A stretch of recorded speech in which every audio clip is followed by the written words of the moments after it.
How's it going, everybody? Welcome to the Reseller Island podcast. My name is Jake, and we have here on the island today Yeah, Carrie welcome to the American island. Arbitrage, the Feels newest good here. island boy. Yes, the newest island boy. I'm growing my dreads out as we speak, so just There give you me go. some How's, time. how's, how's the weather Dude, on the island? It's about dude, 98 it's where I am. it's even hotter here, I imagine. It's like Uh, it's got to be over 100. It's been scorching hot in Vegas. I mean, that's one reason I moved from Northern California. For me, like maybe the major reason was I don't like snow. I don't like ice. I don't like driving in the snow. I did maybe underestimate how hot moving from Utah to the desert, like northern Utah to the literal heart of the desert would be, but that's okay. I'm getting is used to there it. a lot Just of snow up there in Sacramento? in Sacramento, I don't know if they got it. I was up in where was I? I was in Roy. Do you know Roy? Yeah, I know. You said Northern California. Oh, did I say California? Okay, I meant northern Utah. No, Yeah, no. yeah, As you I know, wonder I'm if actually planning on moving to you are. Yeah, Bountiful soon, and Bountiful's that's beautiful, man. about 30 minutes. Bountiful, Bountiful was like 15, 20 minutes from where I grew up. I grew up in Farmington, so I went Oh, to sweet. high school at Davis High, and we had I hung out in Bountiful a lot. So Bountiful's a beautiful city. It does have a giant oil refinery. You got the old school like 1975 DI in Centerville, right on the border of Bountiful that you can go to real That's quick. Centerville DI is really good. It's kind of an underrated one. I mean, they don't get as much turnover, but sometimes those DIs are great because there's competition, but there's less. There's a lot of competition in northern Utah, the DIs especially. Savers Yeah. too. Goodwill is an afterthought in Utah. Nobody likes Yeah. Goodwills in Utah. Oh. Yeah, my wife went to Layton High, and Ah, there we go. her high school boyfriend went to Davis. So There we go. We always kind of like I was more like what is it? Contentious with Layton High School as a Davis guy, even though we were supposed to hate Viewmont, which is Bountiful. But yep. yeah, we didn't get along as well with Layton. Mostly, theater, theater rivalries. You know what I mean? We were very Dude, we had theater what kind gangs. of kid actually were you in high school? I hear that a little bit of theater, a little bit of the I was not good enough to Franklin. make the basketball team, so I did theater. That was my personality. I loved basketball, so like I was always, and I still am to this day. Like I'm good in different groups. I always kind of went from group to group and never really had any issue. So I would hang out with all sorts of different people. But theater was my passion when I was in it was my whole life when I was in high school. My whole life, just like this. Like I was so into theater it hurt. But I loved basketball. I'd play basketball like 5, 6 times a week. We'd go, in Utah, we would break into the churches. We would, which Oh is yeah. okay. I told my bishop we'd break into the churches and like 7 p.m. and play games for like 3 or 4 hours till we got tired. That was Well, fun. I'm in charge of the deacons quorum, the There you 11 to go. 13-year-olds. So I have a key to the church. So There you now go. whenever I need to get in and play basketball, I have to They just go. they eventually gave us keys. We actually figured out a way to get keys, but until we got keys, we found a way to open the church doors so we could, we were respectful. We didn't break anything, but we were able to get in through a very hard push of the door. Yeah. Well, man, you've been a reseller for like 13, 12 years, something like that. Yeah, since like May of 2011, so it's been 13 years. I've been full time basically for most of that time. I've Did had you shops and physical locations most of that time, but yeah, I've been full time. did your parents do yard sales growing up? Have you ever been around like stuff like that? Or? We did like a yard sale maybe once a year, but I was the Yeah. kid that would beg my parents to let me do another yard sale afterwards. So I would put out like my action figures typically, and I'd make 75 cents on a random Saturday. Then my dad would give me like $5 or something, so it'd be worth my work or whatever, and then we would go to the card shop probably back then. So my dad, growing up, he restored floors. So he would Hmm. strip the wax off of the floor and then like clean it and then put another layer of wax on it. And he would do this for a lot of gas stations. And you can't do that at really any time except for 2 or 3 in the morning because people are constantly in and out of the gas station. Yeah. And especially during the recession, and when people can really pay him for his service, he would do like half money, half trade. And so these gas stations would just give us a ton of like almost expired donuts and stuff and There moon you go. pies. And There then we my go. dad would throw yard sales. And then me and my brother, we would sell all the donuts and stuff for like, he'd do them for free, but they sell them at gas stations for like 89 cents. But because me and my brother were so cute and entrepreneurial, we'd sell them for like $5 each. It was awesome. Yeah, I never really got that from my parents. I'm not entirely sure where I got this from because my dad was on disability a lot of his life. He always worked, but he kind of quit his career when I was young. He was older when I was born. And then my Yeah. mom, she was a dean of students. She was recruiting people into like Stevens Henniger College, which is a Utah college, and she did that for years and was really successful. So like we were okay. Like they just never really got into any of that stuff. But I was always fascinated by the value of cards. I think it was like I had my Yeah. binder with stickers on every price of every card I had, and then I kind of randomly when I was in college. I don't even know why I did this because I did odd jobs when I felt like working because I didn't have to pay rent at home, so I didn't have a lot of bills. If I wanted to buy a video game or something or go on dates or whatever, I'd work a little to get some money.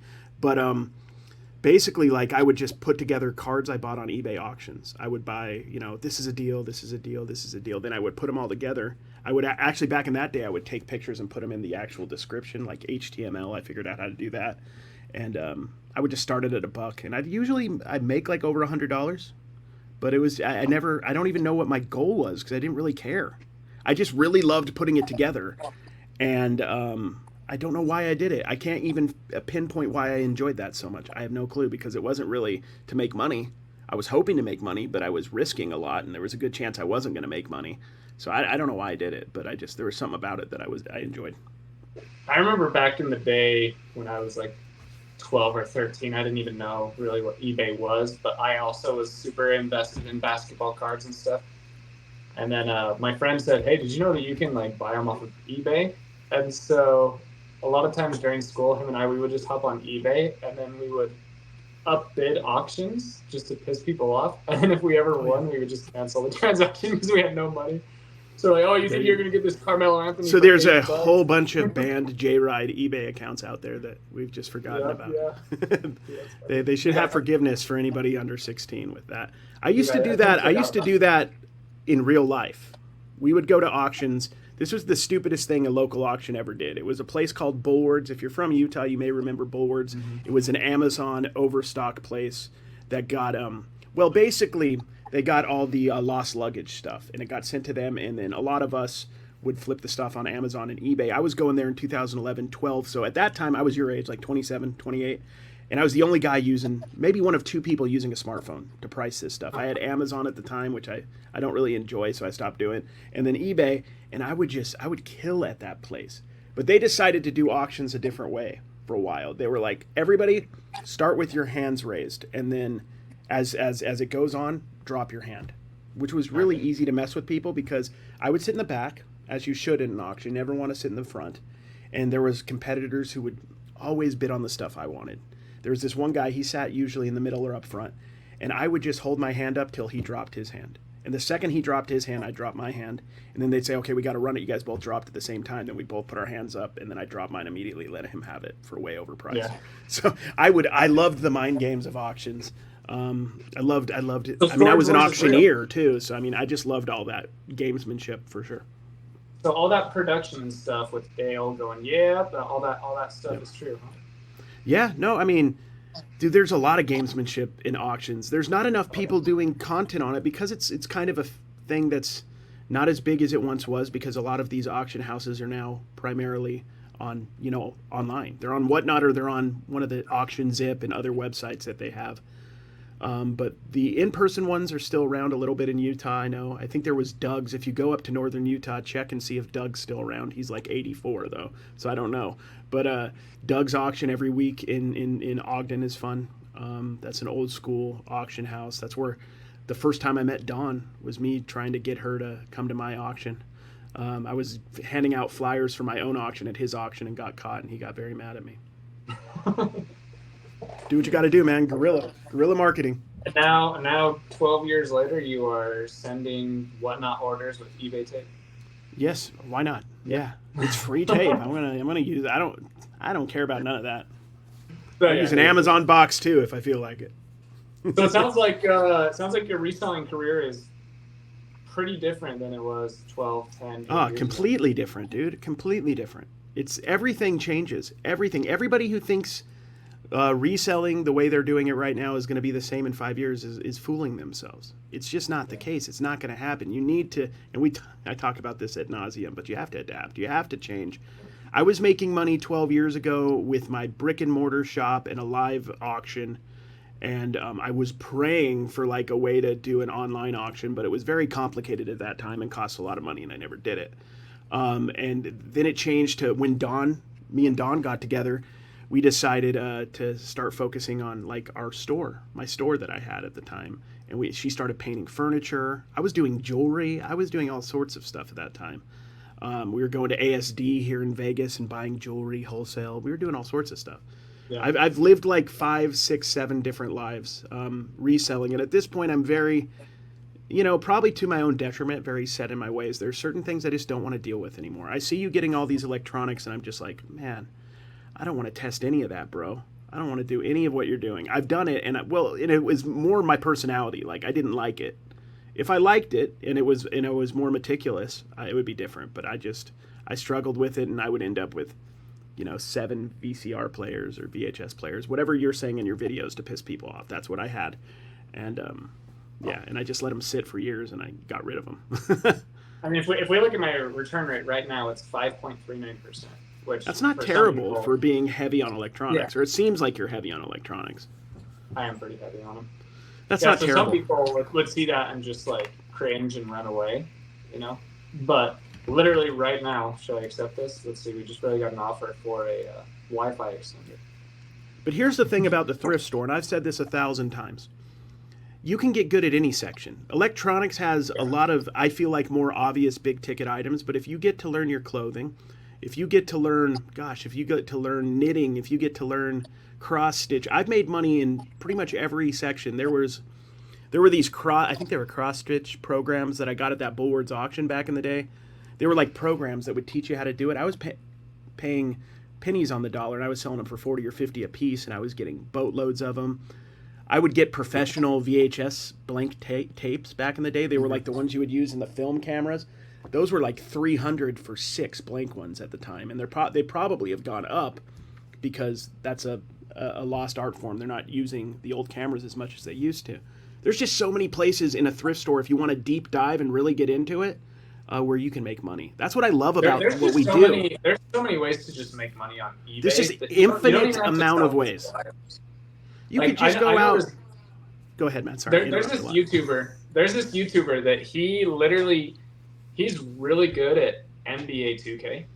And in order to get some of the best players on, it's called My Team mode, you have to win like 15 games in a row in a really high tier. And he's so good at that he'll make an eBay listing and he'll charge $100, and then you send him your 2K information. He logs in, he wins those 15 matches for you, and then you can log in and you have your new character. He sells that on eBay. You can sell anything. Yeah, you can. I mean, just think of anything random on eBay, and there's a market for it. But that's what I love about reselling is, and me being like somebody who went to school, and I joke about it like I got 3 degrees. I got 3 degrees because I'm probably a little scatterbrained, and I'm a pretty curious person. And with reselling, I could just go from thing to thing. And the cool thing is you're building, and we learned this as missionaries, Mormon missionaries, line upon line, whatever. So you're just kind of building a backlog of information that where you may not be as into that section of the thrift store, but you still don't forget what you learned 3 years ago when you were hot in that section and you were really learning it. So and sometimes categories are on fire and they dip down. Yeah. So digital cameras, for example, they were super hot when I first started, and now they're even hotter. And I don't think they're going to be like super hot in 2027. They might be, but I'm predicting sometime there's going to be a down year or even you gotta pay attention to what's selling and what's not. When I started, or when I was heavy selling on, I'm still heavy on eBay, but when I was going to my local flea market in 2014, 15, 16, I was buying a lot of DVDs, a lot of sets, DVD box sets. That was a big thing. Video games were slightly easier to find at that point, so video games were a much bigger part of my business. I don't even bother competing for them anymore. Maybe I should, but like there's just so many people, and it's such an obvious low-hanging fruit that it's going to get picked up even by people who don't know if it's good or not, and it's going to paid for, overpaid for. That's one thing I like about sports cards is there is a little bit of a barrier of entry if you don't know what you're doing. You can buy the cards, but actually selling them is another story. But it is one of the biggest, probably the second biggest after clothing, I would guess, segment or section on eBay. It's huge. I mean, some of the biggest sellers, you look at the top 20, 25 on eBay, I'd say 3 or 4 or 5 are card sellers. So I definitely say collectible cards and media. I think I might. I would probably say it's like media, then clothing, then cards. Those are probably the top 3. But here's the thing. Well, media really hasn't changed either. It's just changed from different media types. But yeah, cards has never not been in the top of eBay since eBay's been around. It's always when I think of eBay before I was a reseller, I thought it was just a place to buy cards. That's really and it's never changed. It's always been that way. People say there was the junk wax and then it went dormant. People were selling cards in 2007, 2008. I was, for good money. So it didn't go anywhere. It's just wasn't as visible to the majority of the public and everything like it may be. But then Krylov was born. Krylov I'm sick of Krylov. It's screwing everything up. Ah, man, that's like my pet peeve, if you haven't noticed, is people coming up with excuses for why their eBay doesn't work. Listen, I'm a very logical person, and I do struggle with emotions and being empathetic for people, and I am trying to get better at that. But I really think the biggest problem with the average reseller that hops onto YouTube or Reddit or Facebook is they're just too emotional, and they want the algorithmic fix, and instead of just actually looking for things that people want. So simple. eBay is so simple. Buy good stuff people want and price it correctly, and you'll sell consistently forever until the end of time. Problem solved. You don't need to make another video, but we will, because that's part of our job. But my point is that's all it is, and it changes what's popular. Yep. And you may have to do different stuff. I mean, one way I even it out, because I'm not always finding the greatest stuff, is I will buy the bulk cards, and I've got those $2, $3, $4, $5 sales coming in all the time, and I could sell. I could list 1,000 of those in a couple hours with my scanner and everything. Hey, our latest guest called you out, says you need to buy some collections, and I see on your Instagram the other day you bought a little collection, huh? Yeah, no, I mean, he's not wrong. He's not wrong. I do need to buy more collections, but also that's not the best. I'm also a content creator, and although that video is done pretty well. If I go through every card I get in a collection, if it's like that size, it works really well. Much bigger, I'm going to have a 2-hour video, and I don't want to have a 2-hour YouTube video. But yeah, going through the bargain boxes is an aesthetic, meditative thing. That's what I found from doing those videos. People like to watch. It's like ASMR. People like to watch, go through, see what you miss, just like a picker video. Yep. And they also want to celebrate in the fine organically when it happens. They're like, you're going through a stack of cards, and they're like, oh my gosh, is that? Is that a Ken Griffey Jr. Upper Deck rookie or something? And then, yeah, it is, man. And we found it together. So there is something to that, even though you're buying a little bit smaller amount of cards. So he's right, though, overall. As far as a business, he's right. But with content, it doesn't always lend itself to collections. Well, I mean, even within the business, bulk buying and collection buying is actually very hard, and it requires a ton of skills from a ton of different aspects of business. Like you have to be good at negotiating. You have to be very personable. You have to understand what you can sell for at the very bottom and what you can actually maybe get if you wait. You have to understand what sucks, what does. I don't recommend bulk buying for bulk buying. Also, you have to know how to sell stuff, because sure, you're going to get excited and sell the cream on the top, but you're going to get bogged down and bored when you have to actually sell the bread and butter stuff in that collection. And that's the problem. There's a reason why I have a lot of excess boxes in the background that aren't listed. It's from collections or big buys I've made that I'm trudging through slowly. And I have a lot of things to help me move through it fast, and I'm still trudging through it slowly. So, I mean, I've learned from having literally a 2-story, 3,000 square foot building that I did for years, that no matter how much space I have, I tend to fill it up. Oh, yeah. But the problem is, I don't have the capacity or the energy to list or post or do everything I need to with this stuff. So I created massive death piles. That's why we don't have a storage unit anymore. Everything is in this room and in the other room. And if we run out of space, we're going to whatnot it or dibbed it or whatever the heck they call it. And we're just going to get rid of it. Dump it in the trash. We've done that before. I don't care at this point. But I'm not going to. When I met Dawn, I had 3 storage units. I had a 3,000 square foot building. I had a 10 by 40, a 10 by 20, and I think a 10 by 10. And I had 3,000 square feet of a building, and I still didn't have enough space, and I was wasting all of it. Like, I mean, it was so much empty space that I could have gotten down to one storage unit that was probably a 10 by 20 and gotten rid of most of the junk. But I was also learning at that point, like what sold, what didn't sell. I'd have $100 eBay or Amazon book, but the sell through rate was maybe I might sell one every 17 years. You know, I had a lot of those kind of books filling up space. Just you learn a lot doing this for years. Yeah. I mean, things change every single year and stuff, but I'm looking for, so I'm going to get into a warehouse space pretty much immediately once I move up north. Do you know, I've done a little bit of research, but haven't done a ton yet. Do you know if there's like storage unit facilities that will have like a 10 by 30 with electrical outlets and Wi-Fi or, yeah?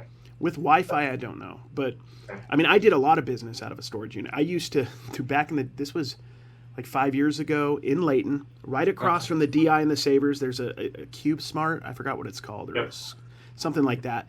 I so this is a long story. My van broke. I got in a wreck. I didn't have a car. No, it was just like a crappy van I bought for $2,000 because that's what I do. And I didn't have any transportation because Dawn was going to work and back. So I didn't have any transportation during the day. So I would take the bus. At that time, I was actually working because I wasn't doing very well. I wasn't focusing on my business enough. I still considered, long story, I still considered myself a full-time reseller, but I was doing other jobs. If you look at my early TikTok, I was doing videos of this, but I quit that pretty soon after the TikTok and everything blew up. But I would take the bus to work. On the way home, I would get off the bus. I would go to the DI. I'd go to Savers. I'd go to Goodwill, that trifecta right there in Layton. Then I'd walk the stuff over to the storage unit.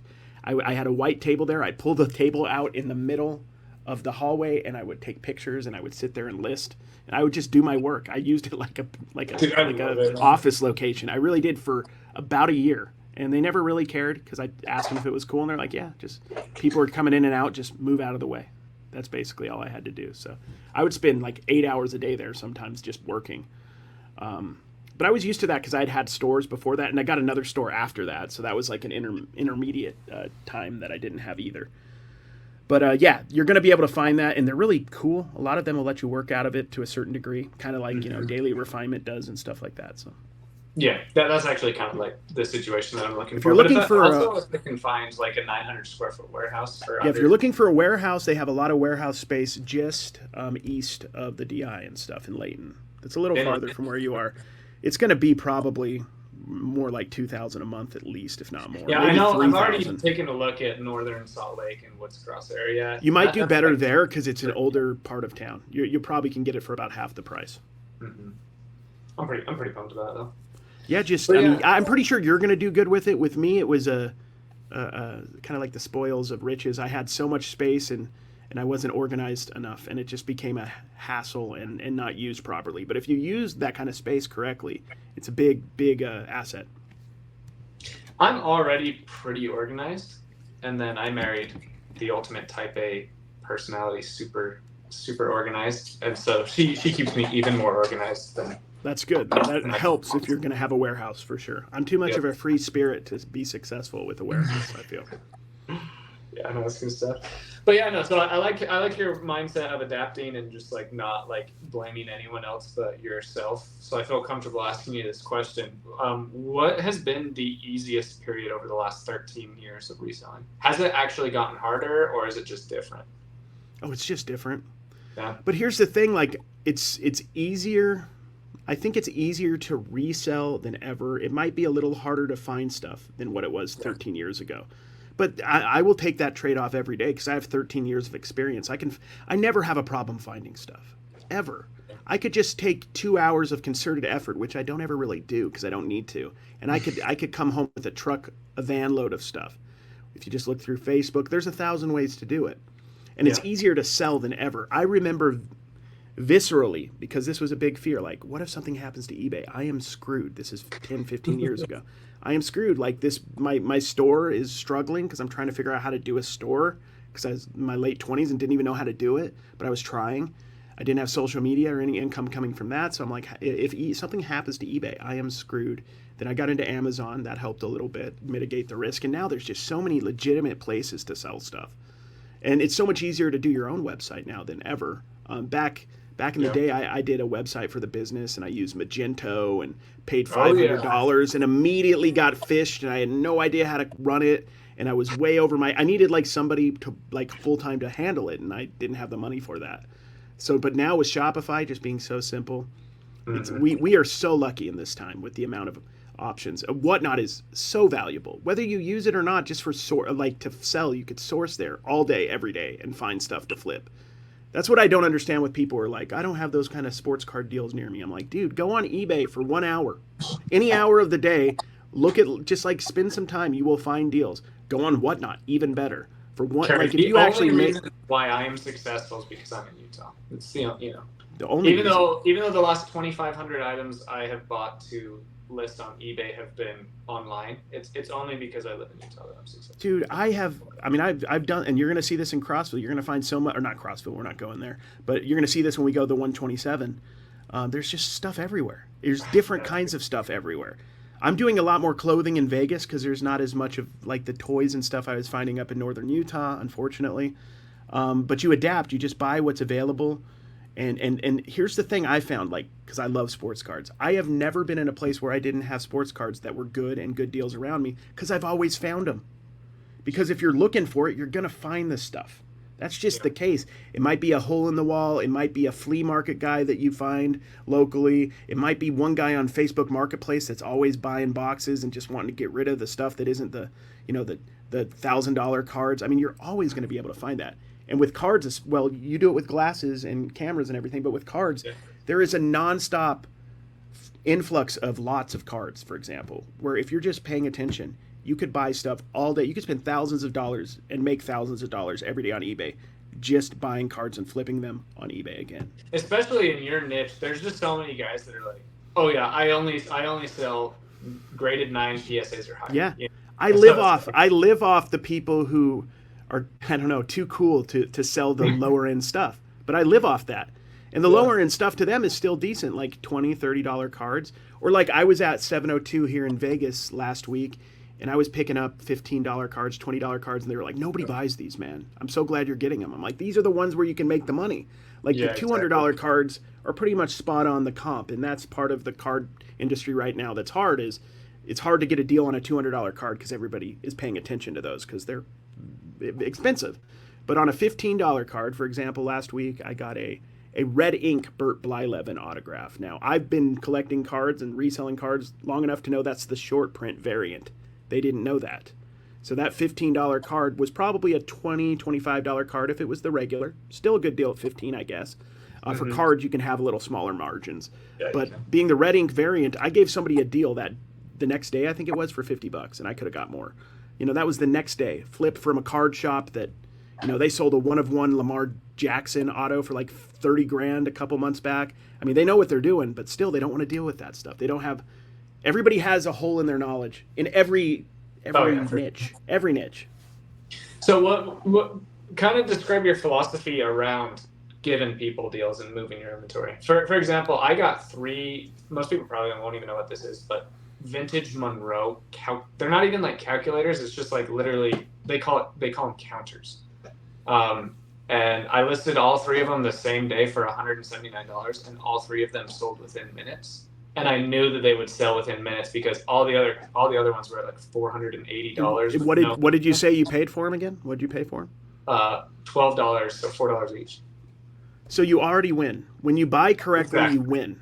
And so so I talked about this live just barely like 3 hours ago, and everyone's like, "Dude, don't sell yourself short. You're better than that." I'm like, no, you won. No, you won. That's exactly how you should do it, in my opinion. It's not even fast nickel because those Monroe calculators could have sat on your eBay for 6 months, and you would have probably got that money eventually. Yep. But the problem is you're spending $12 and you're getting that, your profit's $150, whatever, $140. You're taking that $140, that's supplying another trip to the DI. You're flipping that money over like 10 times maybe if you're doing it correct before that Monroe calculator would have sold once. And instead of making $500 on $12, you're making $1,000 on a $12 investment. If you think of it that way. And that's the key. And also like you always win when you buy correctly. So what I've been doing like a lot lately is I'll be going to like the card shop and I want to recoup all my money and get a profit doing the whatnot the next Monday. and then all of the eBay, or maybe the next week I'll have more cards to put on Whatnot. But that's kind of my business model with cards, is I try to recoup and get a small profit if possible immediately on Whatnot. Yeah. And then I still have, my Mikkel Bridges, shock optic. I still got, I probably listed a ton of other stuff, and a lot of it may end up going on Whatnot later because I don't like stuff sitting. I'm just all about moving stuff, and if you buy correctly, if you don't pay that much, you can give people great deals. Yeah. And I will give a deal immediately too. Like if a card is going for $40 and I paid $5 and somebody offers me $30 that first day, I'll probably take it, even if the going rate is $40. Yeah, people will say like, "Oh, well, no, yeah, that's a good practice because you're just building return customers and you're giving people deals so they come back." I have a ton of repeat customers because of that. But I don't even care about that. I'm just like, no, dude, I got this for $4 and I just sold it for $180. Like I made $158 profit. I don't care if they ever talk to me ever again. Like I have $158. Yeah, because you're probably not going to find more exact things like that, and if you do, it'll be so far down the line it probably won't be them buying it. So it's not. When you're kind of an everything seller, building a repeat customers isn't as important. It really isn't that important. Most of my repeat customers are probably the same people who are your repeat customers, which are people who follow you online. Yeah. It's not really from my items. It's because, for me, it's like they like what I find and they want to buy cards from me. Basically, it's usually cards too. So, or maybe some of Don's cool finds that are actually good. So, dude, Don kills it, man.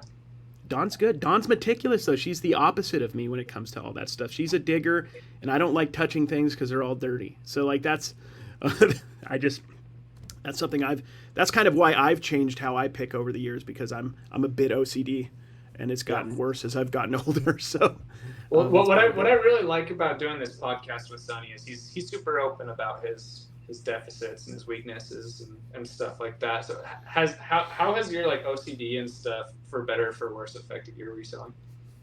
It's made it at times unbearable, to be honest with you. At times completely untenable. But the cool thing is you always realize with anything to do with OCD especially, is you can get through it and you get stronger because of it.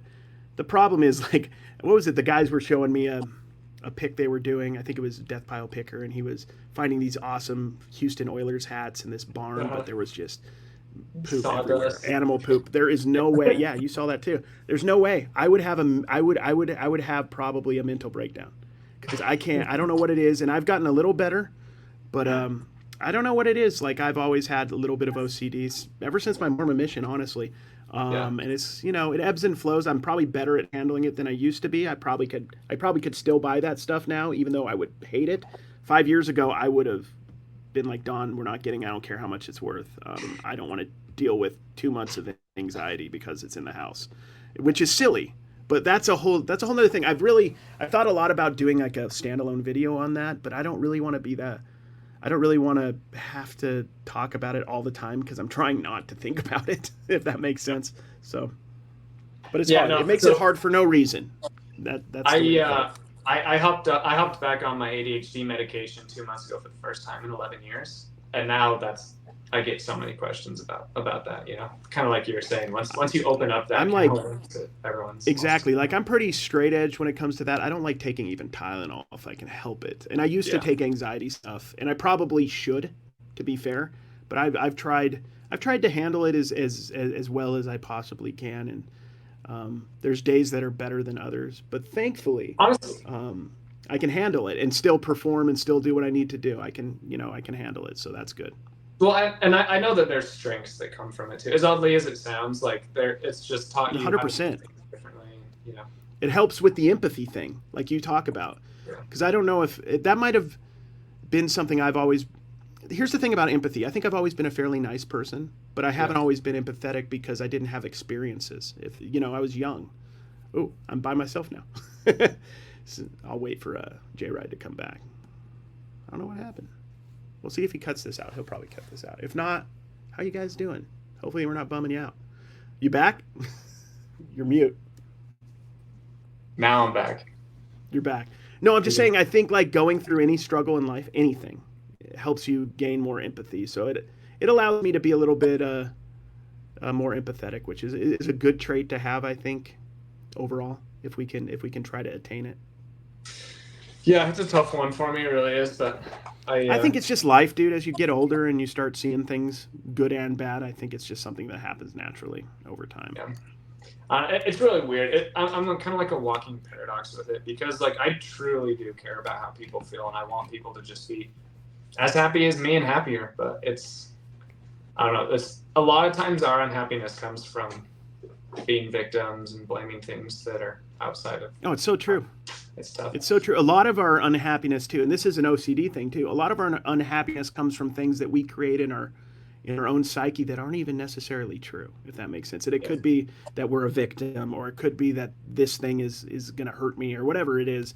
Um, and if we're human, so we're going to be susceptible to those kind of things in life, unfortunately. But each time you kind of overcome whatever it is, maybe being a victim, and you start thinking differently or whatever, you'll get a little stronger and a little bit more Have able you ever to seen push yourself. Inside Out, the little Disney? Yeah, dude. Yeah, I haven't seen that. We're gonna go see the sequel here soon, but yeah, I've Yeah. seen the So original. the first one was really good for me because it taught like, okay, you can have sadness wrapped up in positive emotions, and that will actually make you a better person.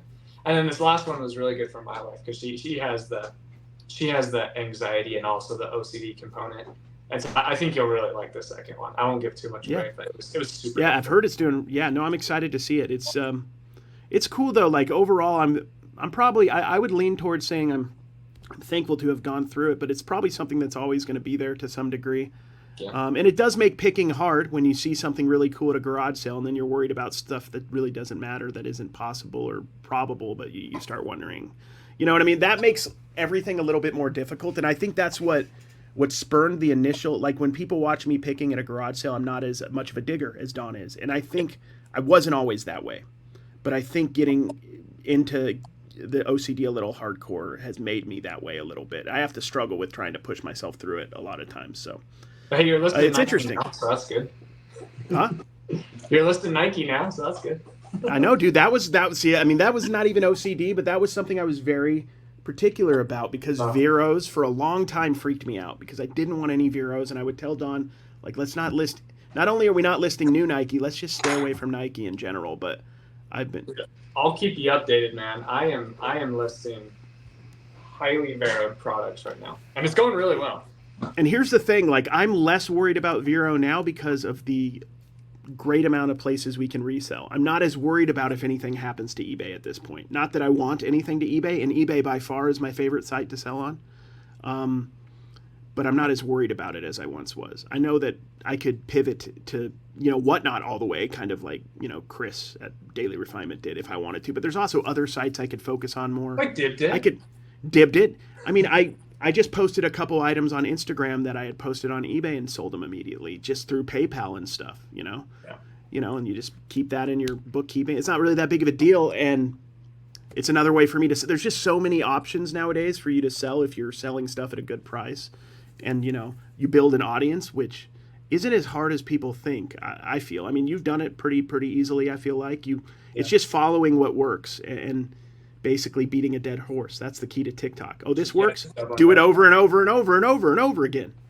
No, yeah, you know me. I experiment with a lot of different stuff. You experiment more than me. That's for sure. Yeah, and I'm jealous of your base, man. Like, did your crappy videos get 30K? My crappy Yeah. videos get 1,500. I But was thinking about that yesterday. Like I hadn't been putting many videos on my main Instagram, and I was uh-huh. putting out what I would consider like subpar videos, and they were still getting like 30, 40,000 views, Yeah. 50,000 views. I'm like, I just need to produce, and then I'll get excited about it again and back into it.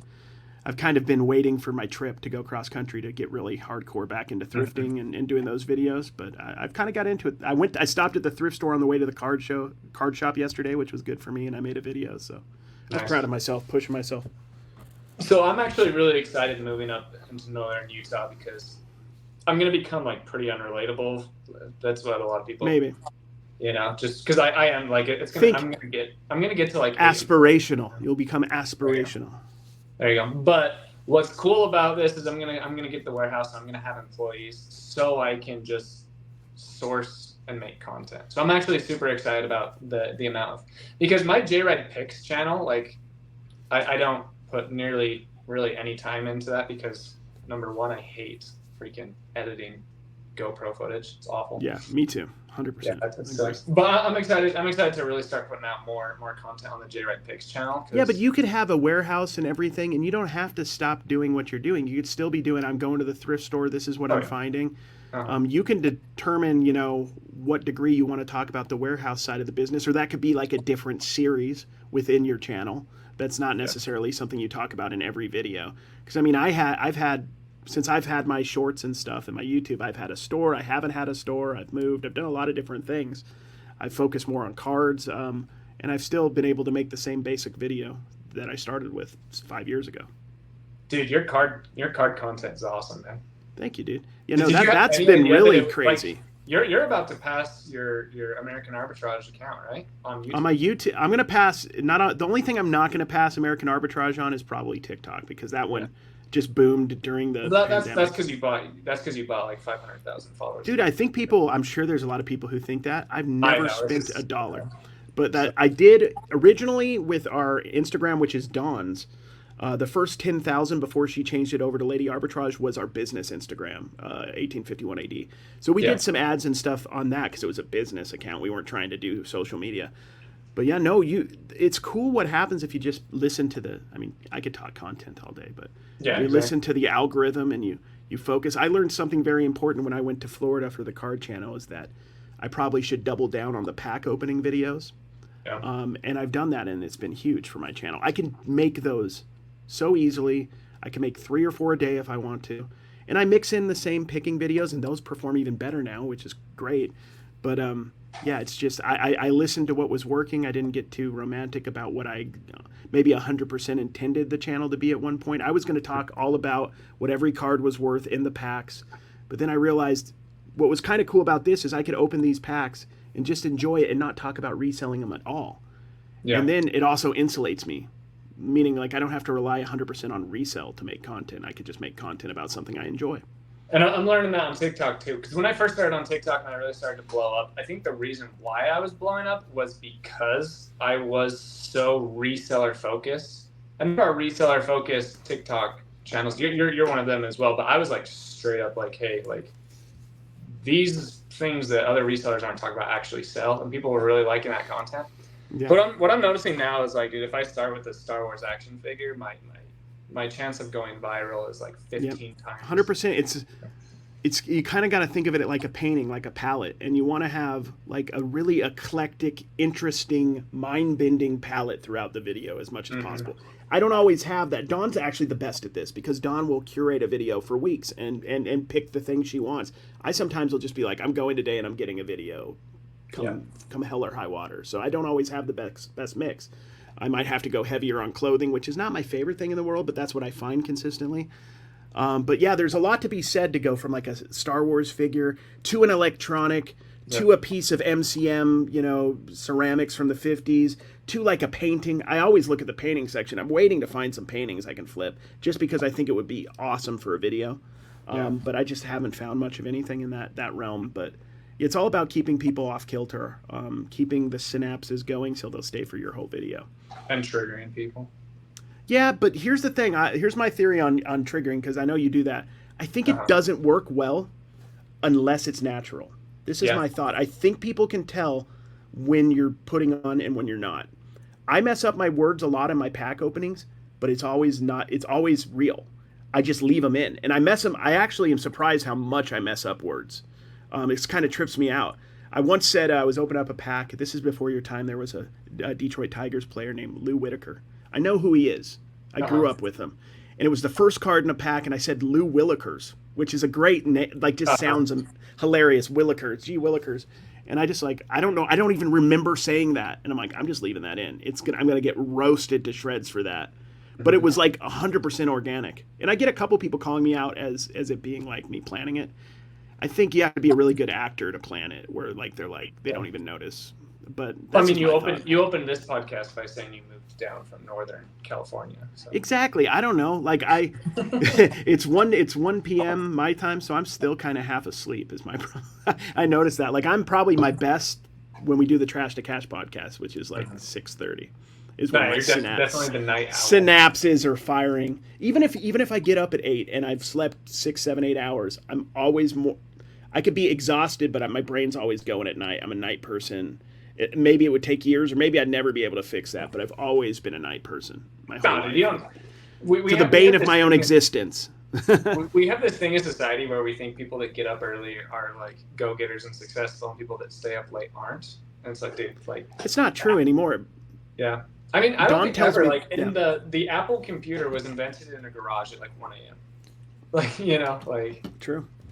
I don't know. Dawn tells me all the time because she doesn't care. She's like, you don't have a regular job. Get your work done when you're awake, and don't worry about if you sleep later or don't sleep later. A lot of my thoughts about it is, like, I mean, we've both been Mormon missionaries. They're fairly regulated on when you're supposed to get up in the morning. Sure. I have a story. So, like, I have a question about your mission. I just want to ask: Were you Let's talk about it for a few minutes. were you an The people want assistant to to the hear. president? I have a feeling you were. I I knew was. it. I knew it. I knew it. So anybody who's Mormon, the assistant to the president, or isn't Mormon, when you go on a mission, there's like the kids, the missionaries, and the highest missionary is the one helping the president, the assistant to the president. I knew you were an AP. I was the opposite of an AP. I was district leader, and we were good. I always got good results. I was a good missionary in theory, but I was a district leader for about 3 weeks. It took me longer than most to become a district leader. My companion snitched on me because I got up like 15 minutes too late every morning, like at 6:15. Not terribly, but like I wasn't following the rules completely, and they demoted me for like the next 10 months. So I spent most of my mission as a junior companion Junior until the very end, which is like there you have a senior and a junior companion, and it's a very much a I don't know, a macho thing. Like you want to be an AP. Everybody wanted to be AP, Yeah. and I was a pretty good missionary. I felt like I really cared about what I was doing, but I got pretty much castigated for a good amount of time because of the fact that I was not. I was what was it, a square peg trying to fit in a round hole or whatever. Yeah. I did what I was supposed to do, but I wasn't to the letter. And you seem like the type that would have been like the kind that they would like. You would be a great AP because you just follow the rules Well, meticulously. so I actually didn't follow the rules completely, but I was just so obsessed with numbers and producing. So that's what I was just like Did- ultra productive and outperformed and stuff, and so I hear you, dude. Yeah, that was. I talked about that. So, you baptize people when you're out in your mission. When I got to, there's people who are Mormon. They'll go to like Germany or something, and they'll go their whole mission, and they just knock on doors, and everybody just says go away. The whole mission. That's what happens. And in Mexico, we both went basically on the opposite coast. You were in Guadalajara. I was on Veracruz. So we were both like probably 4 or 5 hours from DC, probably on opposite sides of Mexico, if I'm right. Yep. So we were on other coasts. I was on the boot. You were on the Pacific Ocean. But yeah, those places are just, it's cool. I went down there the first week. They're like, Carrie, you're going to baptize 6 people this week. And I'm like, I don't even know how to speak Spanish, but okay. So like, it's a different world, and it was a great time though. That's for sure. Yeah, the mission was incredible. I learned a lot spiritually and stuff. And as weird as this is to say, I learned a ton about business on my mission. Dude, You know, there's a reason why. Just the fact that you go out there and knocking the doors and stuff was great, but just the fact that you go out there and you don't know how to speak Spanish, and 8 months later you are pretty dang fluent. Like you overcome and you learn a ton of crap right there, man. I was dreaming by the end of my mission. I was dreaming in Spanish, and we were so meticulous that like I would be with another guy from Utah, so it was just us two all day. He was from Provo, my buddy, and we'd get home at night and we would speak in Spanish. We would we could have spoke English. Maybe occasionally we'd tell a joke in English or something, but we were meticulous. We always spoke Spanish. And I remember my parents came down to Veracruz to pick me up, and I would be talking to them, and they'd be like, Carrie, you're speaking Spanish. I'm like, oh, crap. I hadn't been speaking. I couldn't even realize I was speaking Spanish. I was so normal to me at that point. So you learn a lot of what you're capable of. It was tough to learn Spanish for me. Probably about 10 months before I was fluent, I would say. Yeah.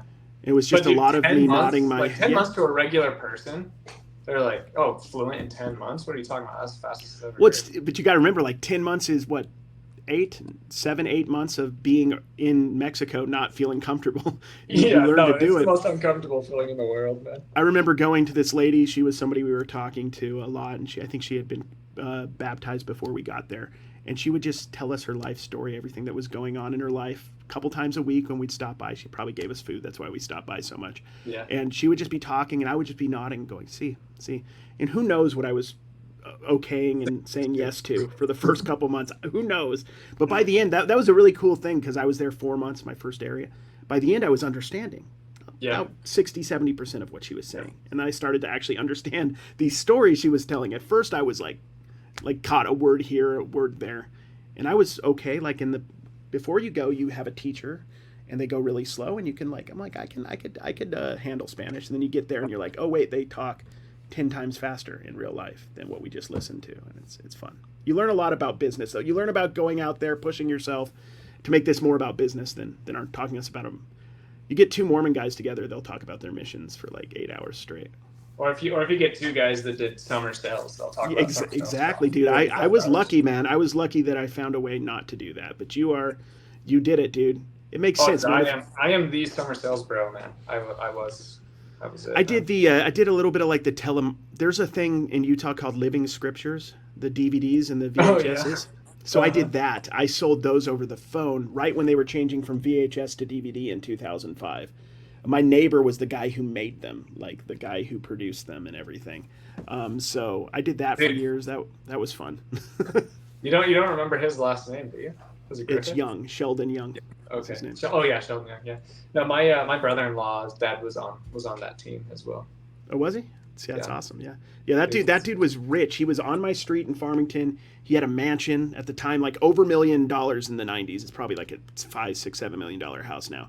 But he had trampolines. Like he had this thing called Arrow Ball, which was a trampoline that was like sectioned off in 4 sections, and you had holes through it, and you would throw a ball through it. It was like a game. So we would always just go behind the houses and ask him half the time. Did you ever play a dunk ball growing up? Oh heck yeah. Yeah. Dude, I was the kid. So we had a neighbor who had an outdoor hoop, and we would put it down just a little so we could dunk. Yeah. And we would be playing. This is like 96, so you weren't even born yet. We were playing 96. No, I was a year old. You were a year old, so you might have been around. It was 96, 97, and we were playing dunk ball. We thought we were so cool. We were listening to Bush and Tupac at the top, like Tupac with the swear words, and we were, not supposed to listen to that kind of stuff. We were at a neighbor's yard too. We didn't even have permission to be playing it, and we would be just pretending we were at that time 97. We were, I don't know, Kobe Bryant, Brent Barry, Jerry Stackhouse was my dude. So, dude, Brent Barry was good. Yeah, and then so we would just lower it down to 8.5 feet. Yeah, about 8. That's about right. Could you dunk? Can you dunk? Can you dunk, or could you dunk at some point? Not right now. There was a vine of me playing in a. I tried to find your old vines, by the way. It's all gone. It all got destroyed. There's a couple. Like if you type in Jake Ryder Vine, you'll find like 5 or 6 floating around out there. It's from like when you were in high school and stuff. Yeah, it was my junior year I started to do it, and then my senior year, it started to blow up. And then I left on the mission, and by the time I came back, it was dead. Dude, that'd be. I can't even imagine doing social media and then having to leave on a mission. It was. We didn't have that kind of stakes when I was a kid. Exactly. Yeah. No, but I had been in contact with King Batch. Logan and Jake Paul both followed me on Twitter at one point. It was awesome, but they have no idea who I am today. There's no chance. But yeah, that's how I would pick up girls in high school. Just like open Twitter and just. Open Twitter. I see Logan Paul following me. There you go, dude. There you go. No, but yeah. Oh man. But yeah, I remember we would play trampoline ball too. Trampoline ball, yeah. Dude, I'm trying to think like what's like the Utah. I mean, were you in Utah, Southern Utah? Where were you growing up? Yeah, I lived in Southern Utah until I was 7, and then we moved to Eagle Mountain, Utah. Ah, dude. Oh man, so you were in the heart of it, bro. Yeah, I was there until the recession. My parents lost their house, and then we came back to St. George. So I came back in like 2008 or something. So did you used to like go hang out in Provo and stuff like that? Or did you stay over in... Isn't Eagle Mountain like the side with Saratoga Springs on the other side of Utah Lake, right? Yeah, exactly. So it was like the sticks, It like... Yeah. Back then, it's big now, dude. It's grown a lot. It has grown a lot, yeah. But yeah, like it... For those of you that don't know, Northern Utah, everything is connected by the I-15. It's awesome. It's just very, very... We're not giving the best reseller information at this point. Sorry. No, that's good. It's good. We're about to start talking Utah Jazz draft. Oh, we are? Sweet. Love it. No. But yeah, so Eagle Mountain was just way far out. And so, like, I had to take the bus like 27 minutes to my middle school. Like, we were way far from everything. But now it has its own... middle school. Don worked right there in Lehigh forever, right in the I little love Lehigh. Silicon, Yeah, Lehigh's great. right in that little area. I taught school at the Challenger. I was a Spanish teacher after school at the Lehigh Challenger, probably when you were a kid. This Yeah. was like 10, 12 years ago before I started reselling. So I always hung out in that area because that was my buddies. A lot of my buddies went to BYU, and we would That's go when I down still and thought I hang could out. make it to the NBA during We that all time. did for a short time, man. I was still devastated. Like I remember, I went and tried out junior year, I think, and we won state Davis High Yeah. School in 2002. And I played. I swear, I took one shot. I hit a three, made it. I got a steal, and I didn't even make the first cut. Did you have a memo occur play style? Dude, I was like a 5'9" center. Yeah. My main problem is like I'm not terrible at basketball. I was pretty good, but I was not great at handling the ball. I could shoot pretty well. Yeah. I was always a pretty good shooter. I have smaller hands, so I was never able to like really control the ball as well as I needed to. So I needed to and either you hang pass out it as with fast as I could. nowadays. You hang out with Kevin and Dave and Art, so you're still the center. Dude, I would be a center on our team, which makes Yeah. me feel better. Yeah, I mean I'm 5'9" and a half. I'll go 5'10" when I'm So wearing shoes. in my playing days, I was the 6 foot point guard because we There you had our center was 6'9", our power forward was 6'7", our six man was also 6'9", and then our shooting guard was about the same height as me, and our small forward was like 6'4".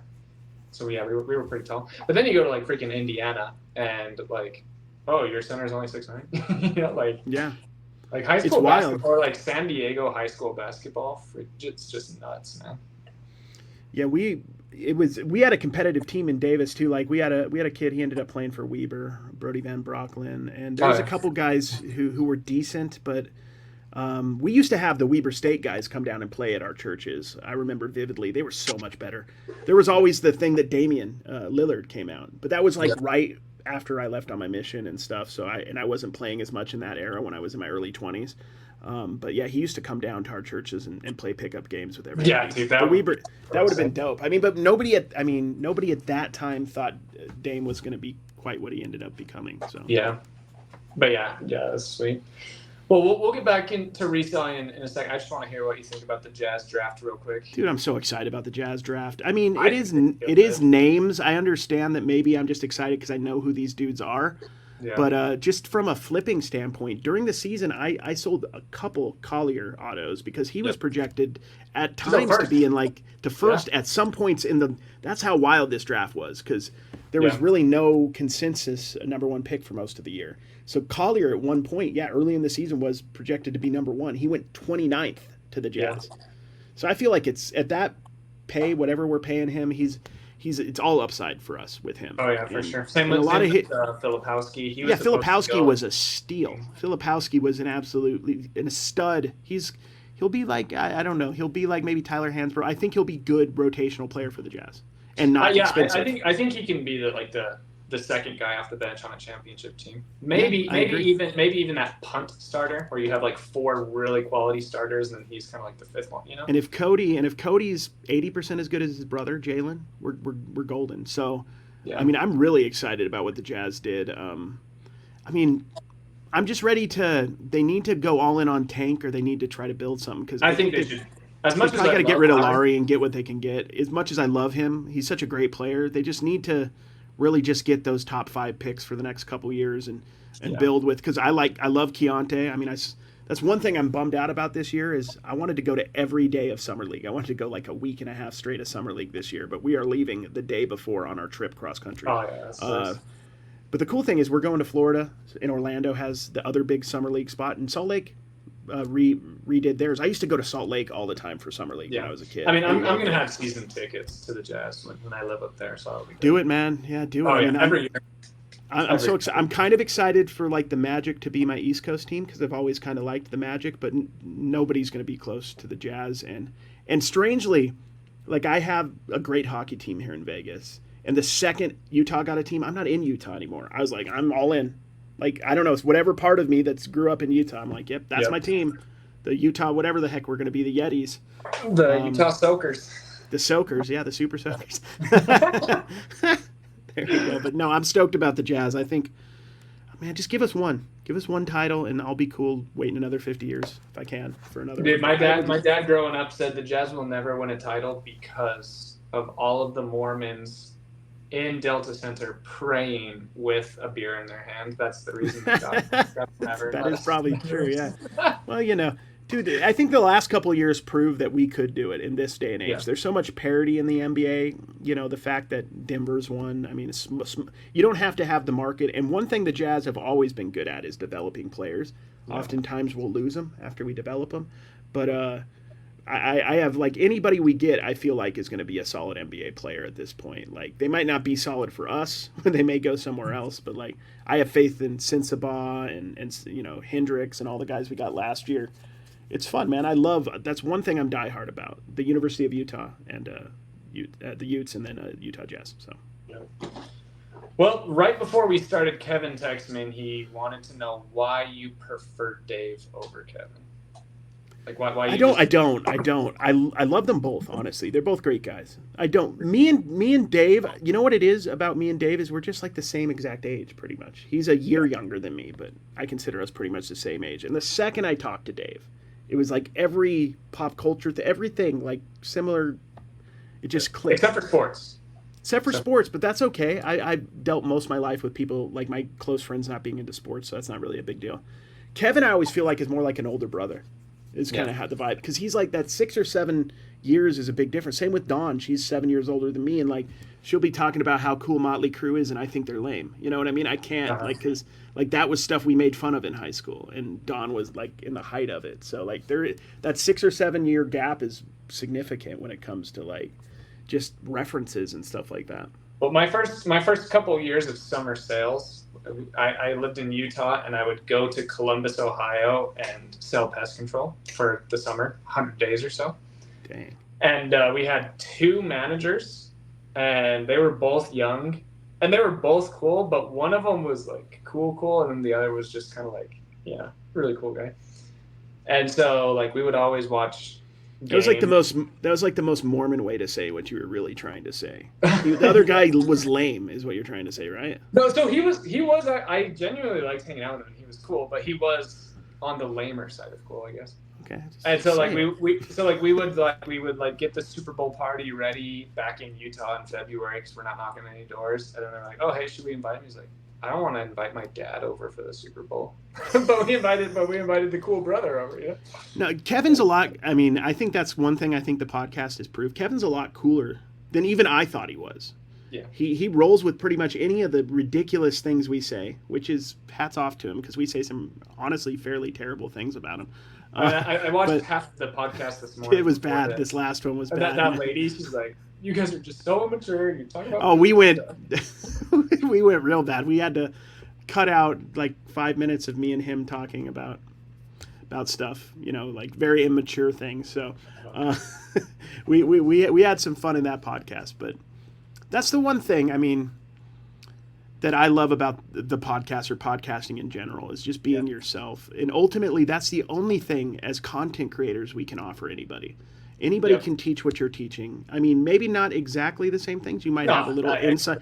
But it's like stuff you've talked about has been talked about before and will be talked about again. The only real, and there's always a need for the educational side of it. So that's a definite mode and a way to go about making content 100%.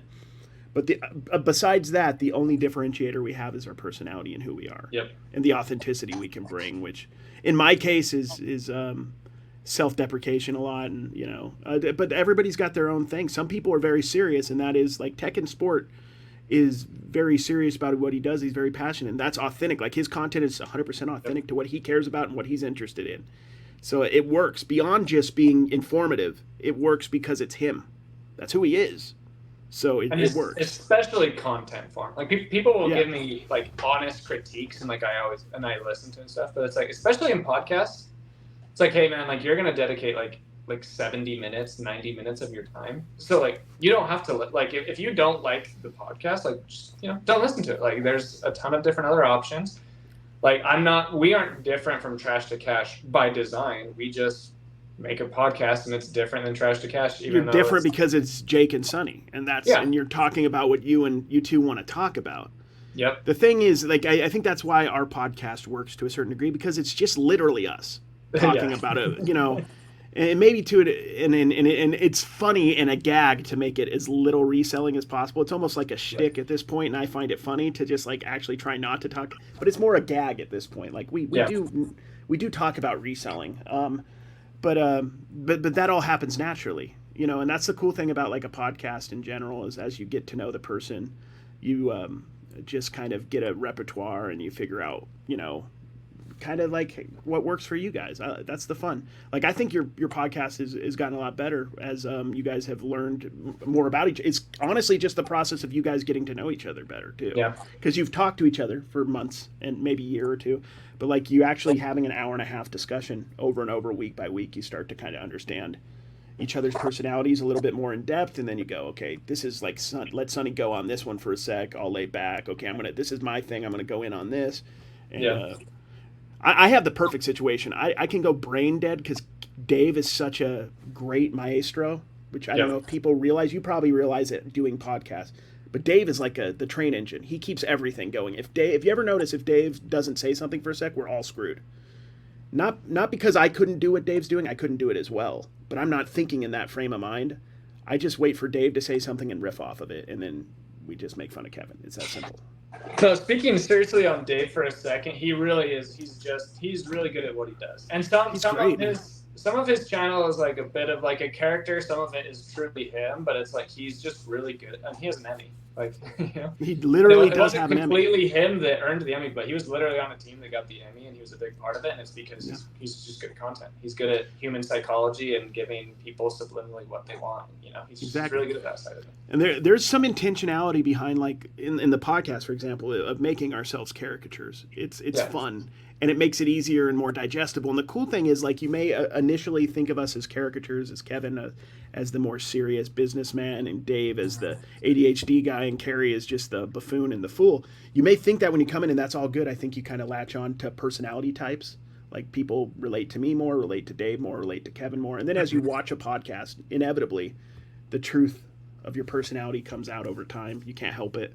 And then they hopefully build like that deeper connection with what you're Yeah. saying. And hopefully you help. I don't even know if we're trying to help. I mean, I think we're helping people and trying to give them something to listen to while they're doing something they don't want to do, like lists. Again, I'm not super empathetic, but I know that a lot of people really do struggle during the summer. And like honestly, you guys are just like a comedic, entertaining light for a lot of people. They're like, man, I'm actually thinking about giving up on reselling, or man, I don't want to list because I'm not selling anything. But they just put you guys on in the background, and they actually enjoy what they're hearing while they try to figure out summer. Yeah, summer. I You mean, guys are helping a lot. yeah, I hope so. I hope so. But I mean, ultimately, it's just we're just doing our thing, and then hopefully there's that is some sort of byproduct of that. But the summer slowdown is a fun topic. We could get into that Yeah, if you sure. want. But You came I'm up not with it a few weeks ago. yeah, a It was few weeks. like It's a brand new thing that I thought organic about, and fun. you've obviously you're trying to steal. Yeah. But no, I'm just kidding. Dude, the summer slowdown is what they talk about, and as content creators, it's like a go-to thing to talk about. For Yeah. videos, like long-form videos for years. It's more of a just you have to. It's I always try to think about it. Obviously, during the winter with Christmas and gifts and stuff, a lot more variety of stuff sells. And in the summer, people are busy; they're not on their computer as much, Yeah. but they're always buying. People are buying more than they ever are online this summer compared to last summer. And then if you compare this summer to maybe 3 years ago during Christmas, it's probably more. I don't know. I don't do the data, but I'm sure everything is going up. It's just here's the thing with sports cards, there's never a season because Optic football just came out. You have some Optic football at a good price, they're buying it. Doesn't Yep. matter. So if you have the right stuff right now, it's irrelevant what time of year it is. And the same with clothing. Like, I mean, obviously you're going to want to buy short sleeve shirts and shorts more Yep. in the summer. And if you're a little bit more meticulous, you might be wanting to buy those in the winter towards the end and stock up so you're really ready for summer and everything. But it's just you can't sell the exact same stuff in summer maybe that you could sell in winter, but that's logical. I think the issue is that people just compare day to day, week to week, month to month. And it's like, well, yeah, you are going to sell more in December and January, and you are just going to sell a little bit less during June and July, depending on your items. If you have the exact same items all year long, you are going to see things come down a little bit because people are in Fiji and they're not Yeah. at home kind of depressed, curled up in a I don't blanket. really feel like anybody would be complaining about. Maybe there is a little bit less sales, but I don't think anybody would be worried about the summer sales if they just adapted. I Yeah, hate to say it, but if they were just okay, we are consistently listing whatever amount we're listing a day, 5, 10, 15, 22, whatever it is, and you do that every day of the year. And then as the seasons change, if you're an everything seller, then maybe the items change based on what's yeah, trending, based on what's needed. If you're doing that work and you're buying at the right price where you can give people a deal, I'm still, and I have a following, you have a following, I'm still the bottom of eBay prices almost every time. I'm not mhm, saying that's the smartest thing to do, but that's just how I've always done it. So if there's sales saying that this is sold for 20, 30, 40, and I go on eBay right now and the low is $16, I'm 15 or 15.50. That's just yeah. what it is. I want to move it. And then that obviously means I can't spend that much on that particular item, or maybe I shouldn't even get it. That's a whole nother debate. But Well, but you shouldn't be doing the lowest price because once you get too many sales, Krylov turns it all off. Because Krylov is a deadly thing. You don't want to get infected with that. That's the main thing I've learned. So I mean, I'm not. I believe there's an algorithm. yeah, for I sure, just for sure. believe that it's not that complicated. I also believe there's a YouTube algorithm, and I also believe that if you put out really good content, like I don't know, the thing is you can get into the weeds in everything. Like I was talking about this on Flippin' Ain't Easy's live the other day. We were talking about how the listing quality report says sellers within this category that have 9 photos sell more. And what I was trying to make the point of is it's not the amount of photos, it's the quality of the photos and the quality of the business person behind those photos.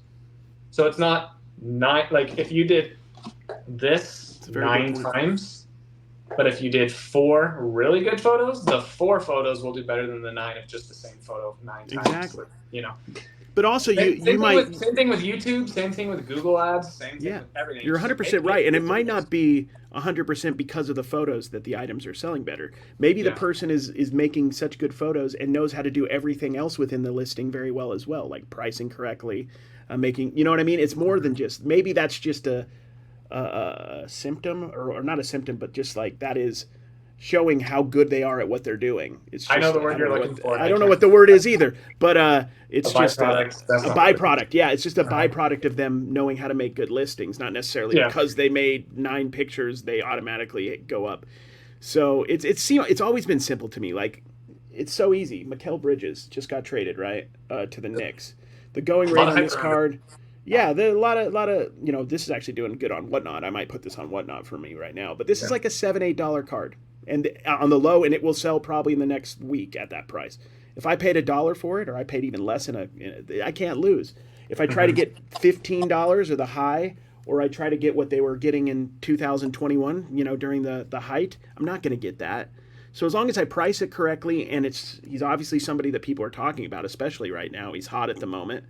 Yep. And then if he And goes he's going to a down, very hot a market where very there's hot market with a very hot team. But even if he goes down because interest wanes, I just change the price according to the interest. So I mean, yep. like it's still a hot seller, but he's not a hot seller at $8 anymore. He's a hot seller at 3. And like Well, I'm and willing on to, the flip side of what we're talking about now there's a demographic of people that are like, well, he doesn't wear that jersey anymore, so I don't want his card because he's in the Suns yeah. jersey. I only want him in Knicks jersey cards. So wouldn't his value go down? None of what we just talked about matters. The only thing that matters is it's selling for $8. So yeah, Yeah. put it up for $8. Yeah, you can honestly get lost in the weed about a lot of stuff that doesn't matter. And thankfully with like jerseys, if it's a rookie, it typically doesn't Yeah, affect the price. If it's a that's second or third year card and they're in the old jersey, then I could start to see that there's an argument. But if it's the right card, numbered right, autographed, cool parallel, a downtown or something, there's always a market on it. You're just going to have to figure out what the market is. And I like to beat the market, and obviously I can't pay above that price or I'm going to make no money. So it's a pretty simple game. You feed the algorithm good stuff at a good price that people want, and you will have sales. It's inevitable. It happens every single time I've ever done it in my whole life selling on eBay, and it's never changed. And I don't think it ever will. I think you can't be lazy about it and throw stuff out at the middle of the road prices and stuff that isn't super desirable, doesn't have a great sell through rate. I mean, yeah. if you do that kind of stuff, then yeah, it's going to get slow because you're not doing anything to put yourself head and shoulder above your competition. Yeah, I don't know. It's really interesting because I am a numbers guy. I am a logic guy. I do love like the algorithms of eBay and YouTube and all this stuff that I do work in. But I've really just learned that like the algorithm is the afterthought, and if if you just buy things that people want and you put them up at a good price with a good return policy and a good shipping price, people buy You it. also gotta focus. Like you're a Gary Vee guy, right? You watch Gary Vee Yeah. stuff. It's all about what emotional Yep. IQ, EQ. You got to Me know too. what you're good at and just double down on that. If you're an analytics guy, and I'm not Yep. particularly, I double down. I'm definitely a gut, and I have a certain knack for certain things, and I double down on that. And I get by. I don't not care about analytics, especially with YouTube, because you have to care. Yeah.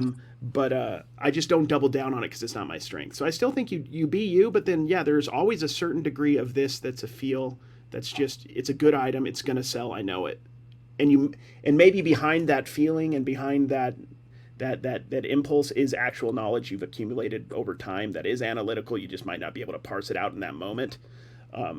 May be the case, but So here's the last little analogy that I want to make about like content and eBay, because maybe this is not connecting with anybody, but that 9 photo example, there's tons of data that says videos that get over 100,000 views on YouTube typically have 4 times more shares than videos that don't. So people think, oh, I just got to get more people to share my video. So I'm going to open up my YouTube video by saying, hey guys, I'd appreciate if you shared this with your friend. And that's going to help. But the reason why that 100,000 view video is getting shares is because it's really entertaining or really valuable shareable content. It's not because that video got shares that it's going viral. It's because it was so shareable that it's more resonant. people, yeah. And the problem with YouTube content is a lot of times we're trying to force resonance. We're trying to force a Yep. connection that maybe some videos, and I've learned to accept this. Sometimes you got to have this is a Yeah. YouTube talk. Sometimes you got to have a 10 out of 10. Just Yep. you can't always be milking the algorithm or not clickbaiting, but like really playing with the wording on everything. Sometimes you just got to put out a straightforward video that gets down to brass tacks about reselling or whatever. And sometimes those do amazing because they resonate because it was so Yep. different. So it's funny how that works, but it's you can't really force it. That happens a lot with TikTok. Like I'll have videos and there's a formula and I have a baseline, as you've said, like I'm going to get this Yep. many views pretty much no matter what I do. But to get it to the next level is sometimes I know it's going to happen and sometimes I'm totally surprised. Like I got Yep. some these are just pack opening videos, so it's a little different than reselling. But I got some F1 packs because people had been bugging me for months about getting racing card packs. I'm like, these are like $13 a piece. I'm just losing money on this, but let's do it. Appease the people, right? That ask for it over and over again. And then that video's got like 800,000 views. I don't know Yeah. why. I'm butchering the names. I'm not an aficionado when it comes to F1. I'm a novice at best. So, but for whatever reason, it resonated. Maybe because it was different. Maybe sometimes the price. Sometimes people. There's so many reasons that I don't And then even sometimes it's the understand. complete opposite. Like I'll make a video, like a what sold video, and I'll sell like 3 bats and a golf club in there, and that video will get like 45,000 views, and there will be like 3 dozen people saying, "How do you ship a golf club?" So I'm like, "Oh, sweet, yeah, that'll be my next great video because it's what the people want. Everyone's asking me." So you make a how to ship golf clubs video, and it gets like 5,000 views, 3,000 Yeah. views. It's just like, But you gotta make it. there's also something to be said, and this is hard for us trying to always get one out of ones and do well and make good money on content. There's a lot of value on those because you helped Oh yeah, 5,000 people with a very specific question. And yep, now you are the golf club guy. And then now when you talk about golf club and shipping and other videos, you have a video to refer back to like you did in your yep, live, or you've created some sort of authority in the niche by just talking about it. So there's value beyond just necessarily having a successful video any given time. I yeah, struggle with that sometimes because there's always the constant pressure to have a hit every time. yep. You can't do YouTube and not like it's almost impossible not to be competitive and care about that stuff. And not only competitive with yourself, but also competitive with others. That makes it fun. And it's stressful, man. You always got to one up yourself, and you don't always have something to say. Is the problem? You don't Yeah. always have something worth watching. None of Yeah. us do. I know I don't a lot, but I still put stuff out, and sometimes that stuff works because it's honest and just real. Yeah. No, titles and thumbnails, you can really use them to your advantage to get a lot of views. But especially just this last month and a half, I've just learned that like I just got to put out good content. Like, and if it gets 4,000 views or if it gets 150,000, like if you just put out good content, then more people are going to come back for the next good piece of content. Yeah, it's cool too. It's like as your baseline grows on content, your upper echelon grows as well. So Yeah. like you're always going to seem to hit your baseline of core viewers who love what you're doing and want to hear everything you're saying about the topic. But then you're in a position, you're primed, so to speak, to when you actually hit that home run. It's not going to go to 10,000 views because you're a smaller creator at that point. You're a bigger creator, so you can get that massive amount of views that's the algorithm just will allow because it seems to allow certain things to happen. So it's cool, man. Like I'm fascinated by the fact that you can do lives and get the kind of views you get on lives because I'm fascinated by the. Those are I the have yeah. most volatile. Like so, like I'll like. It's weird. So that one, it's 100% the title, and then I probably need to do better thumbnails. I actually did a better thumbnail today, and I'm actually as we're doing this podcast, I'm getting a ton of comments. So I haven't watched the analytics yet, but I think that one's doing pretty well. That's good. But that one's all about the title because I'll get like my baseline on lives are about 4.5 thousand, but every once in a while, I have a live that has like 40,000, which is really good for a live. And then I have some 20,000s, but like that one's really all over. What I love, and I know you're a little bit more of a preparer than me, but what I love is just how easy they are to produce. And if you're good on camera, like I'm good in a different way than you. Yeah. I'm typically good on the fly, and I could say something that's helpful.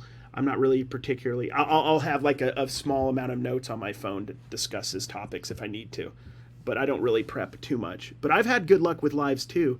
But yeah, the one thing I did notice is it's super dependent on the title, super dependent, to the point where like I think I got a little bit overconfident and I could just put whatever I wanted, and I'm like, oh wait, no, I can't. I'm not that interesting. So I do them on my car channel. Yeah. Here's the secret for anybody aspiring to do content. Every time I do a live, I go to Daily Refinement's YouTube channel, and I go to his lives, and then I sort highest to lowest, and I just see the titles that have worked for him. Then I go over to Kevin's, 100%, and I just do it on Kevin's Flipper because he doesn't do lives, and I just see topics that he uses as titles that get a lot of clicks, and I go do it to Tech and Sports and a ton of others. All of them are always negative. Like Daily Refinement has one that has like almost like I think 500,000 views on a live, and this is the reason why 99.9% of resellers fail. It's like 500,000, you know. And I hate doing the ultra negative titles. And he even spoke about how he doesn't like doing the negative titles either. But it's just they're so much more clickable though. Me and Don were talking about this yesterday. How like the negative emotions in videos and shorts, in her case, because she makes shorts, it's just so much more powerful as far as like getting views than the positive. Oh, when you people don't realize or don't. Oh yeah, I mean you know that, yeah, and you too. Yeah. But it works. It's worked on your videos too. When you tell people, and you're not even assertively like going, you better not do that. You just say stop it, like just something like. People hate to be told what to do. People love to be contrarians, and those will pull you right in. Suck you in, and then you can do all sorts of mispronounce. You can do all sorts of stuff to play with the algorithm. I'm fascinated, especially by shorts. That's my repertoire. I struggle with long form stuff, but like the shorts is just so fun because there's so much nuance that I think people don't realize. Even with a card opening video, a pack opening video, that people don't realize that's important to actually keep them watching. And I'm fascinated by learning it. Rod's off to a hot start. He is. He had just a big hit just now. Oh yeah. Are you gonna go back to your Rips channel at all? You should. I don't know. We'll see.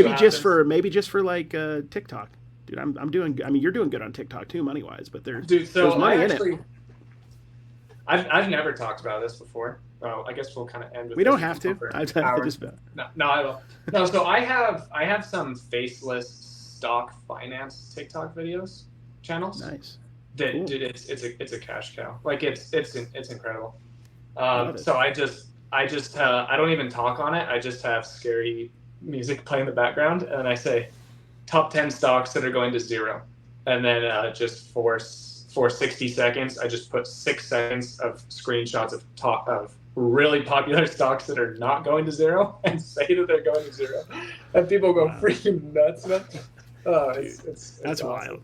There's It's so awesome. much opportunity. That's what I love about modern business and modern content and modern reselling is there's just endless amounts of opportunity. It's absurd. Like Dave doing a cooking channel. Dave obviously is a compelling person. Like he's an Uh-huh. interesting guy that's likable overall. So like him doing a cooking channel, if he's willing to put the work in, it's obvious it's going to work, and it is working for him.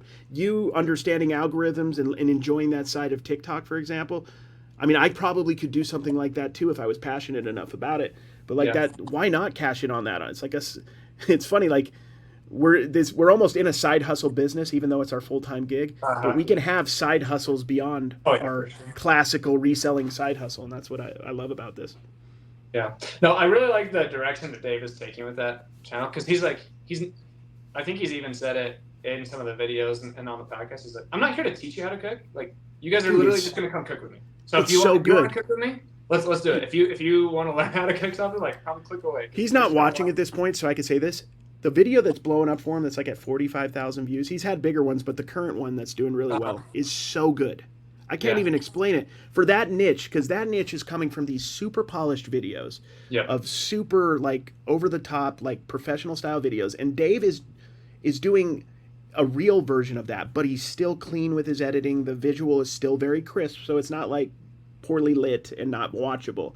But Yeah. he's doing it very simplistically and very real. And I'm like, that's kind of how I hit with my card channel, I feel like. Yep.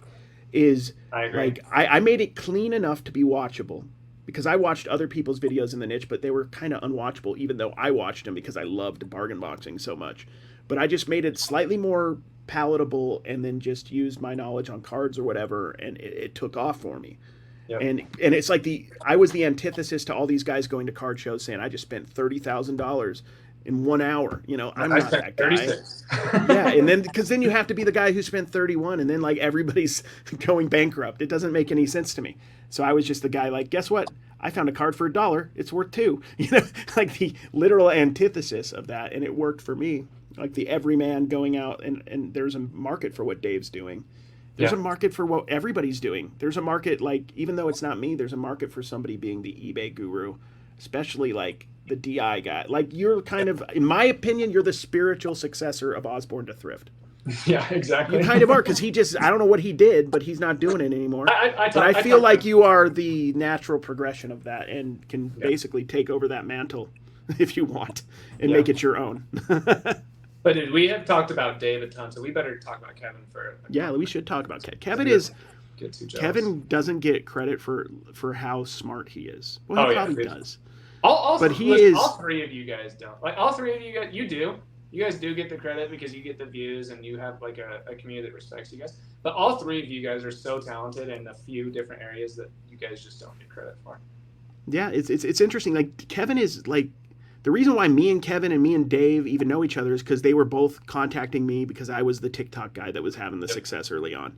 Now Thrifter Sifter and other guys are bigger than me now on the main channel, but like I was the guy early having success, and they wanted to like they were always, and Kevin especially is always pushing himself to be everywhere. Like we have a Facebook group that's like at 50,000. We have a podcast. You know, we have all of us have successful TikToks. All of us have successful Instagrams. I now have two that are doing really well on both of Yeah. those. And then like we're literally everywhere to some degree have our foot a little bit in the door and almost everywhere except like Twitter I've struggled with. I don't know if you do Twitter much for reselling and stuff, but Twitter's Uh-huh. tough. There's more people in cards doing Twitter. I Oh, yeah. struggle with Twitter, but like there's just so much opportunity, and like it trips me out because people, I mean, obviously understand that we make money off our content, but there is so much. Like I'm starting to make more money than I ever have, and I'm happier than I ever was. Thank you. That's Jay Ride right there. That's making this happen. He's my what's the thing you say? I'm making Make more money than you ever have and spend more time with your family. yeah, I'm spending more time with my family than ever. Dude, it's all because of you. I love it, dude. It's such a it's so simple and it's so cheesy. Oh yeah, I love it. And it's lame. But It's so beyond true, though, that, man. but it is a really good tagline. It's like Yeah. so earnest that it's kind of like cool that way. Like it's just like, oh man, that's just like such an earnest thing to say. So good on you for coming up with it. It does really well with the Avon moms. Yeah, the Avon moms love it, dude. You're in Utah, so you're gonna especially if you're going No, back up north, those you're are gonna the DoTerra moms. DoTerra and the Young Yeah, Living. You're gonna have to get used to that. the 29-year-old DoTerra moms that already have 2 kids and have a Stanley full of Diet Coke. Exactly, dude. That is going to be your demo, dude. That probably is strongly your demo. Well, sweet, man. We've been going for an hour and a half already. It was a good time. Thank you, man. This was fun. This is fun. Hopefully, I was an okay replacement for Sonny for a day. Yeah, just last thing. What are your big tips for crushing Krylov? Crushing Krylov. Just don't believe in it. It's kind of like the boogeyman. If you don't believe, it's not real. But really, I mean, everybody says it, but like, if you are consistent, which is the hardest thing to do, it really is. Or else everybody would be consistently. And I don't even know if you are, Jay Ride. And you're probably one of the most consistent people I could think of. And you're probably not perfectly consistent. You might be, but I'm pretty. Yeah, you're pretty good. So like if you're listing the same amount every day and you're pushing yourself to learn what's trending right now and trying to get the deals that you need, whether it's on eBay, because like there's an argument for you, like you have such great thrifting there in St. George that you don't need to be going on eBay to find stuff, but you're doing it. Yeah. So either you're leveling up or you're mitigating your risk if you have a bad day or a bad week at the St. George DI or whatever, or Cedar City. So you're pushing yourself. So which is exactly what everybody needs to be doing. Consistently find as many places as you can to find good deals and post consistently. And I think you'll beat Krylov in the summer and the winter. When AI takes over and starts doing our whole job for us, we'll still be okay. We'll work for them at that point, but we'll be all right. Okay, last thing. Is right now a good time to buy a house? Good. Goodness gracious. I'm renting, so I have no idea. Yeah. You should teach me because I have no clue. Oh, dude, no. The funny thing about that is no one actually truly knows. Dude, so many people think we're in a recession, and then the numbers actually show that we're not. And then some people think that like this is the worst economic times in the world. And I'll say this, man. I feel like we are in the most recession-proof business, one of the most recession-proof businesses in the world, because people want deals when times are good. People want deals when times are bad. People want deals in the middle. They want deals, and as long as we are out there finding, I can totally see profits going down a little bit, like margin going down a little bit, but revenue I see going up during recessions. And like you always say, like you make your money when you buy. Like you might be a little stressed that your margin is down 12%, but you might be buying stuff cheaper though now because you can get it cheaper. So it may be sixes at the end of the day. Exactly. But ultimately, that's a whole nother thing. Like your margins are going down. Why don't you start an Instagram and a YouTube and get another revenue stream coming in? Just talking about what you're doing every day. As simple as that. So I mean literally during recessions, during recessions, like anxiety and depression go up as well. Yeah. And when anxiety and depression goes up, screen time and content consumption goes up too. So there's just a million ways to make $1 million. And we just gotta. Dude, it's fun. It's fun. Like I love the game of it. I don't know if I think I would care about the money side of it and the comfort it would bring me, but the game of it's the most interesting part. Like, can I do it? Probably. Hopefully. We'll see. Well, sweet, man. I really appreciate you coming to the island, man. No, dude, it's nice and breezy out here. I love it. Dude, I'm excited to hang out with you and everybody else in Kentucky too. Yes, that's and we'll, a month away. Get some eggs and toilet paper and head down to Tennessee and get the. Exactly, we're gonna do a pop-up thing and ruin their whole thing is probably what we're gonna do. That's what I'm talking about. We're gonna see if they'll put a banner up for Trash to Cash at the event. That's the goal. All right, man. We want to thank everybody for coming out to the podcast. I had a good time, and we'll see you guys next week. See you guys. Take care. Oh yeah, follow him on like social media. Or don't. I don't care. Bye, guys. I love doing that. I got